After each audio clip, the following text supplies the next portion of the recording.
மேல் மாகாண உள்ளூராட்சி மன்ற ஆணையாளரின் வர்த்தமானி அறிவிப்பின் பிரகாரம் ஆரம்ப அமர்வு இன்று காலை 9:30 மணிக்கு ஆரம்பமாகியுள்ளது. நகர மண்டபத்தில் நடைபெற்றுக் கொண்டிருக்கும் இந்த அமர்வின் முதல் பணியாக புதிய நகரபிதா மற்றும் துணை நகரபிதா பதவிகளுக்கான தேர்வு இடம்பெறவுள்ளது.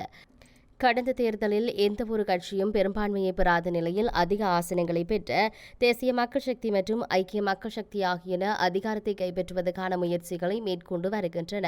குறிப்பாக கொழும்பு மாநகர சபையில் ஆசனங்களை பெற்ற ஏனைய அரசியல் கட்சிகளின் ஆதரவை பெறும் வகையில் பேச்சுக்களை முன்னெடுத்திருந்தன. உள்ளூராட்சி தேர்தல் முடிவுகளின் பிரகாரம் தேசிய மக்கள் சக்தி 48 ஆசனங்களையும் ஐக்கிய மக்கள் சக்தி 29 ஆசனங்களையும் ஐக்கிய தேசிய கட்சி 13 ஆசனங்களையும் ஸ்ரீலங்கா பொதுஜன பெரமுன 5 ஆசனங்களையும் கைப்பற்றியிருந்தன. இதனைத் தவிர ஸ்ரீலங்கா முஸ்லிம் காங்கிரஸ் 4 இடங்களையும், சுயேட்சைக்குழு 3 இடங்களையும், சர்வஜன அதிகாரம் 2 இடங்களையும், ஐக்கிய சமாதான கூட்டமைப்பு 2 இடங்களையும் பெற்றுள்ளன.